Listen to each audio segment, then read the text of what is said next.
कल थोड़ा सा ये इस चैप्टर में रह गया था मस्तिष्क के कार्य। तो देखें, मस्तिष्क के प्रमुख कार्य निम्न हैं। नंबर 1, मस्तिष्क शारीरिक गतिविधियों का समन्वय करता है। दूसरा पॉइंट, शरीर के सभी संवेदी अंगों से प्राप्त सूचनाओं को तंत्रिका आवेगों द्वारा प्राप्त करता है। यह विभिन्न प्रकार के उद्दीपनों को जोड़ता है जिससे उचित प्रतिक्रिया उत्पन्न होती है। यह सभी संवेदी अंगों को निर्देशित करता है। कहने का तात्पर्य, मस्तिष्क तक तंत्रिका तंत्र के द्वारा सूचनाएं जाती भी हैं और तंत्रिका तंत्र के द्वारा ही सारी सूचनाएं मस्तिष्क से सभी संवेदी अंगों तक जाती हैं। तो ये सारी चीज़ें हम आवागमन सूचनाओं का इससे होता है। अगला चैप्टर आज 12वां, आनुवंशिकता क्या है। नया चैप्टर है ये बायो में।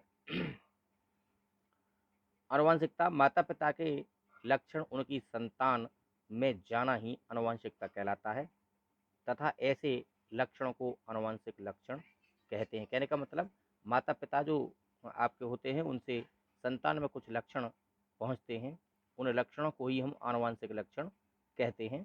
अगला पॉइंट आता है वंशागति क्या है।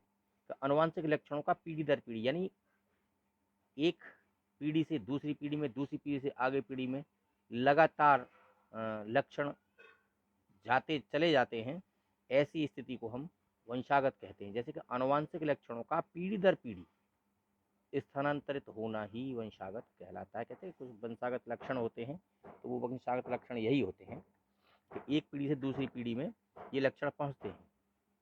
अब आती है इसके बाद विभिन्नताएं। ये क्या होती हैं? एक ही जाति के विभिन्न सदस्यों में पाई जाने वाली असमानताएं ही विभिन्नताएं कहलाती हैं। कहने कि एक पिता के 5 बच्चे हैं, पांचों में कुछ न कुछ विभिन्नताएं होती हैं। कोई काला है तो कोई गोरा है, कोई लंबा है, कोई छोटा है। तो ये सारी असमानताएं हैं और इन्हीं को हम विभिन्नताएं कहते हैं। और ये मोस्ट इम्पोर्टेंट होती हैं क्योंकि बिना विभिन्नताओं के जैव विकास संभव नहीं है। आगे देखें, विभिन्नताएं ही जैव विकास की जननी हैं। जब तक विभिन्नता नहीं होंगी तो जैव जीवों के अंदर विकास संभव नहीं है। ये हानिकारक भी हो सकती हैं और लाभदायक भी हो सकती हैं। 2 प्रकार की होती हैं कायिक विभिन्नताएं। देखें आगे, ये विभिन्नताएं वंशानुगत नहीं होती। कहने का मतलब, ये पीढ़ी दर पीढ़ी बच्चों के अंदर नहीं जाती हैं और ये जन्म के पश्चात दिखाई दे, यानी जन्म बच्चे का या जीव का जन्म हो जाता है उसके बाद हमें दिखाई देती हैं। ये विभिन्न कारक जैसे प्रकाश, ताप, जल, वायु, पोषण आदि के कारण उत्पन्न होती हैं। तो ये ऐसी विभिन्नताओं को हम कायिक विभिन्नताएं कहते हैं जो जन्म के बाद दिखाई देती हैं। दूसरा आता है जननिक विभिन्नताएं। ये आनुवंशिक होती हैं, जो जनन कोशिकाओं में होती हैं। ये पूर्वजों में या तो पहले से होती हैं या उत्परिवर्तन के कारण विकसित होती हैं। तो ये जननिक विभिन्नताएं हो गई। आगे है जनन के समय विभिन्नताओं का संचयन।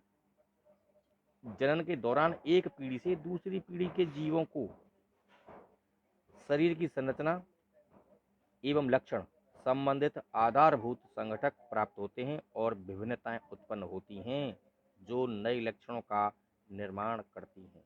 ठीक है, आगे कल।